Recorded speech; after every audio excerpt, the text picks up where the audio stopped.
नमस्कार, मैं हूँ योग प्रशिक्षक सत्यनारायण जाट और आप देख रहे हैं सत्य योगा में आप सभी का स्वागत है। विगत वीडियो से मैंने एक श्रृंखला शुरू की है वो प्राणायाम की, और उसके अंतर्गत मैंने भ्रामरी प्राणायाम के बारे में बताया था कि भ्रामरी प्राणायाम क्या होता है और किस तरह किया जाता है, इसके क्या लाभ हैं। भ्रामरी प्राणायाम की जो अंतिम अवस्था है यानी कि दूसरी अवस्था है, उसके बारे में आज हम विस्तार से चर्चा करेंगे। महर्षि घेरन ने घेरन संहिता के अंतर्गत यौगिक श्वसन प्रक्रिया के अंतर्गत जो अध्याय है उसमें भ्रामरी प्राणायाम के बारे में श्लोक 79 से 84 तक विस्तार से चर्चा की है। उन्होंने बताया कि अर्धरात्रि व्यतीत होने पर जब किसी जीव जंतु का शब्द सुनाई न दे तब एकांत में जाकर हाथों से दोनों कानों को बंद करके पूरक कुंभक करना चाहिए। इसमें साधक को दाएं कान में अनेक प्रकार की ध्वनियाँ सुनाई देगी। प्रथम झिंगूर की ध्वनि, फिर बंसी की ध्वनि, फिर मेघ गर्जन का शब्द, फिर बाजे बजने का झरझर शब्द, फिर भोरों का गुंजन, घंटा, घड़ियाल, तुरही, भेरी, मृदंग, दुंदुभी आदि का निनाद सुनाई देता है। इस प्रकार नित्य अभ्यास करने से अनेक प्रकार के नादों यानी कि जो आवाज है उनके श्रवण का अनुभव होता है। और अनाहत जो हमारा चक्र होता, अनाहत में शब्द की ध्वनि होती है। निमिलित नेत्रों से हृदय में 12 दल के जो कमल की प्रतिध्वनि के मध्य जो ज्योति दिखाई देती है वही ब्रह्म है। इसमें मन का विलय होकर विष्णु भगवान के परम पद की प्राप्ति होती है। इस प्रकार भ्रामरी कुंभक सिद्ध होने पर समाधि की सिद्धि हो जाती है। बताया गया है इसमें कि जब हम जप करते हैं तो जब से 8 गुना उत्तम ध्यान होता है, ध्यान से 8 गुना उत्तम तप होता है, और तप से 8 गुना उत्तम संगीत होता है। संगीत यानी कि नाद। जब भ्रामरी प्राणायाम कर रहे होते हैं तो उसी नाद का हम श्रवण करते हैं, उसी नाद को अंदर महसूस करते हैं। तो आइए अब हम चलते हैं दूसरी अवस्था की ओर, जिसके बारे में महर्षि घेरन ने बहुत ही विस्तार से ध्यान के बारे में बताया कि जब भ्रामरी की हम दूसरी अवस्था में जाते हैं तो किस तरह से हम ध्यान में परिवर्तित हो जाते हैं। भ्रामरी प्राणायाम की यह दूसरी अवस्था है। इस अवस्था में कानों को बंद रखते हुए चुपचाप सामान्य श्वास लेते बैठे रहें और धीरे धीरे अपनी सजगता को अंतर्मुखी एवं सूक्ष्म बनाते हुए भीतर में उत्पन्न ध्वनियों को सुनने का प्रयास करते रहें। आरंभ में श्वास की आवाज सुनाई पड़ती है। जैसे ही एक ध्वनि के प्रति सजग होते हैं वैसे ही अन्य ध्वनियों को छोड़कर केवल उस ध्वनि के प्रति सतत सजग रहने का प्रयत्न करते हैं। कुछ दिनों या सप्ताहों के नियमित अभ्यास से आपको ऐसा प्रतीत होगा कि वह ध्वनि अधिक स्पष्ट और तीव्र होती जा रही है। पूर्ण सजगता से उस ध्वनि को सुनते जाएं। केवल उस ध्वनि की ओर अपनी सजगता को प्रवाहित होने दें तथा अन्य सभी ध्वनियों एवं विचारों को भूल जाएं। इसके लगातार अभ्यास द्वारा आपकी संवेदनशीलता में वृद्धि होगी और गहरे जाने पर दिल की धड़कन सुनाई देगी, और गहरे जाएं तो नसों में जो रक्त संचार हो रहा है उसकी आवाज सुनाई देगी, और भी गहरे जाएं तो कोई बोली सुनाई देगी, जैसे भीतर कोई बोल रहा हो। दूर, बहुत दूर झिंगूर, चिड़ियों की ध्वनि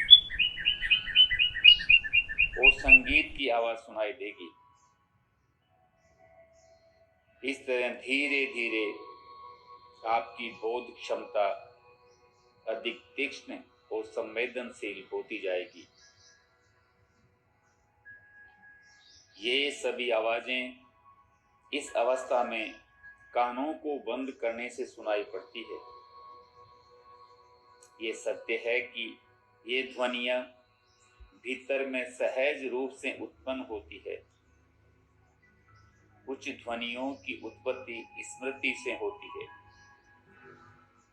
और जब हम स्मृति के क्षेत्र को, चित्त के क्षेत्र को पार कर जाते हैं, तब स्थूल नहीं सूक्ष्म आवाज सुनाई देती है।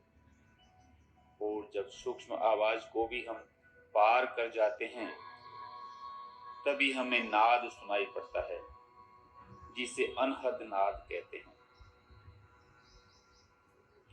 नाद या ध्वनि तरंग का संबंध ज्योति से है, प्रकाश से है। प्रकाश मन से संबंधित है। जब मन या नाद से पूर्ण योग हो जाता है, तब ईश्वर की अनुभूति होती है। अतः भ्रामरी से समाधि की सिद्धि प्राप्त होती है। महर्षि घेरण ने यह भी स्पष्ट किया है कि संगीत का महत्व ध्यान एवं तप से भी अधिक है। ध्यान में मन को जब से 8 गुना अधिक आनंद मिलता है, परंतु संगीत या नाद में तप की अपेक्षा भी 8 गुना अधिक आनंद प्राप्त होता है। नाद से बढ़कर कोई वस्तु नहीं है। यहाँ पर उन्होंने एक बहुत ही सुंदर बात कही है कि ध्वनि का संबंध ज्योति या प्रकाश के साथ है। प्रकाश का संबंध मन के साथ है, और मन का संबंध नाद यानी ध्वनि के साथ है। अर्थात यहाँ पर एक चक्र बनाया गया है। नाद, प्रकाश, मन और नाद। यहाँ पर जिस नाद की चर्चा की जा रही है, वह परानाद है।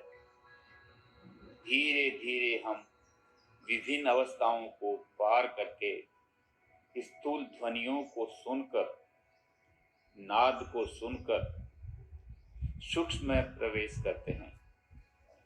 सूक्ष्म नाद को सुनते हैं, अनुभव करते हैं, उसके बाद परानाद में प्रविष्ट होते हैं। परा की स्थिति ही प्रकाश या बोध की स्थिति है। ये ज्ञान या बोध की जो स्थिति है, वह हमारे मन को प्रभावित करती है। और जब इस अनुभव से मन ओत-प्रोत या परिपूर्ण हो जाता है, तब नाद ही सुनाई देता है।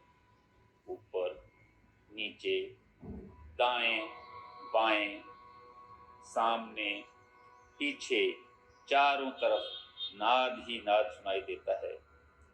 इसी प्रानाद में फिर ईश्वर की अनुभूति होती है।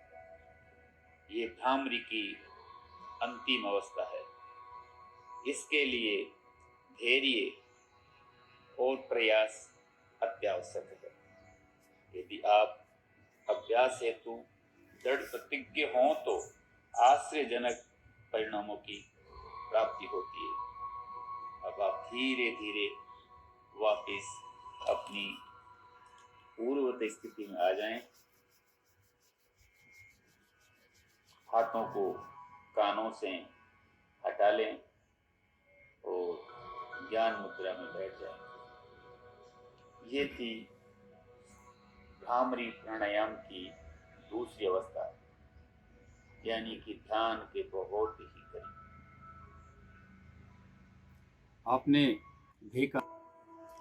आपने देखा कि ये भ्रामरी प्राणायाम की दूसरी अवस्था है। दूसरी अवस्था के अंतर्गत हम स्थूल शरीर से सूक्ष्म शरीर की तरफ यात्रा करते हैं। पहली जो अवस्था थी उसके अंदर हम जो भ्रामरी प्राणायाम है, इसके लाभ के लिए वो अभ्यास करते हैं, शारीरिक लाभ के लिए। लेकिन उसके बाद की जो यात्रा है, वो सूक्ष्म शरीर की यात्रा है, ध्यान की यात्रा है। तो जो व्यक्ति अध्यात्म की ओर बढ़ रहे हैं, अर्थात ध्यान की ओर बढ़ रहे हैं, शांति की ओर बढ़ रहे हैं, उनके लिए ये जो दूसरा अभ्यास है बहुत ही महत्वपूर्ण है। तो जैसा कि मैं हर वीडियो के अंत में एक संदेश देता हूँ, स्मृति में रखने वाला आज का मेरा संदेश है कि नित्य योग करें, प्राणायाम करें और ध्यान करें, क्योंकि ध्यान के द्वारा ही आप अपने मन पर काबू पा सकते हैं। क्योंकि आपका जो मन है, आपका औजार है, इसका मालिक बनना सीखें, गुलाम नहीं। जब आप इसका मालिक बनेंगे तो ये मन आपके अनुसार काम करेगा और जीवन में उत्तरोत्तर आप आध्यात्म की ओर बढ़ते जाएंगे। नमस्कार।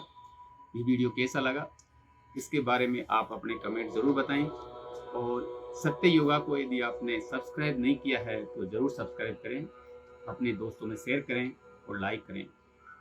आपने मुझे सुना, इसके लिए बहुत बहुत धन्यवाद। ओम शांति शांति शांति।